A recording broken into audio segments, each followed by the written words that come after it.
Hi friends, welcome to our channel. Telugu Bigg Boss season 8 second week Friday morning voting చూస్తే నిజంగా shock అవుతారు. పృథ్వీరాజ్ అయితే డౌన్లోకి వెళ్ళిపోయాడు అని చెప్పొచ్చు అనమాట. ఓకే, ఫస్ట్ పొజిషన్ చూసుకుంటే నిఖిల్ ఉన్నాడు 26%. దాని తర్వాత second position Vishnupriya 20%, third position Manikanta 14%, దాని తర్వాత నైనిక 10%, దాని తర్వాత సీత 8%, భాష 8% ఉన్నారు. దాని తర్వాత ఆదిత్య అలానే పృథ్వీరాజ్ వీళ్ళిద్దరు కూడా 7% అయితే ఓట్స్ వస్తున్నాయి అనమాట. సో ఫ్రెండ్స్, ఒక రకంగా చెప్పాలంటే విష్ణుప్రియ అండ్ నిఖిల్ మినహాయించి మణికంఠ, నయనిక, సీత, భాష, ఆదిత్య అలానే పృథ్వీరాజ్ అందరూ కూడా డేంజర్లో ఉన్నారని చెప్పొచ్చు. ఈసారి ఎవరు ఎలిమినేట్ అవుతారు ఈ సెకండ్ వీక్ అనేది అంత క్లారిటీ మనకు రావట్లేదు. ఎందుకు చెప్పమంటారా?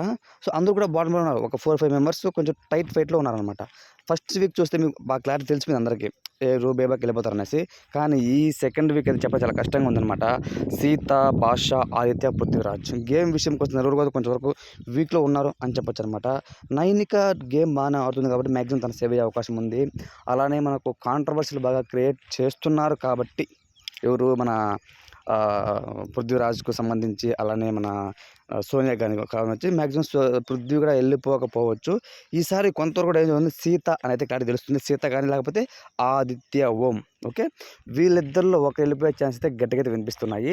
కానీ ఫ్యాన్స్ విషయంలో కొంతవరకు నిఖిల్ ఓటింగ్ వైజ్ తగ్గుతూ ఉందన్నది నా ఒపీనియన్. ఎందుకంటే తనకు విష్ణుప్రియ కంటే కూడా బాగా దాదాపు 40% అనుకుంటే 20% to 28% విష్ణుప్రియకు ఉండే. అలాంటిది ఇప్పుడు విష్ణుప్రియకి అట్ ది సేమ్ టైం నిఖిల్కి పోటాపోటీగా వస్తున్నాయి ఓట్స్. కొంచెం తక్కువ అనమాట, ఒక 2% తక్కువ ఉంది అంతేగాని విష్ణుప్రియకి. నిఖిల్కి దగ్గర వెళ్తూ ఉంది. సో దాన్ని బట్టి మాకు అర్థమవుతుంది నిఖిల్ ఓట్స్ మొత్తము సోనియా ఆకుల ఎంటర్ అవ్వడం వల్ల తనకు మైనస్ అవుతుంది అని చెప్పొచ్చు అనమాట. కానీ నిఖిల్ టీం మాత్రం ఏంటి అసలు బాగా గెలుస్తూ ఉంది. నిఖిల్ కూడా బాగానే ఉన్నాడు కాబట్టి కొంచెం ఎమోషనల్లీ వీక్ తను అనమాట. సో అది తనని నెగిటివ్గా చేసే అవకాశం ఖచ్చితంగా ఉంది. విష్ణుప్రియ విషయానికి వస్తే విష్ణుప్రియ గేమ్స్ అంత స్ట్రాంగ్గా ఆడకపోయినా సరే ఎంటర్టైన్ విషయంలో మాత్రం విష్ణుప్రియ నెంబర్ 1 పొజిషన్ ఉంటుంది అనమాట. సో కాబట్టి ఆ విషయంలో విష్ణుప్రియకి 100 మార్క్స్ ఇచ్చేయచ్చు.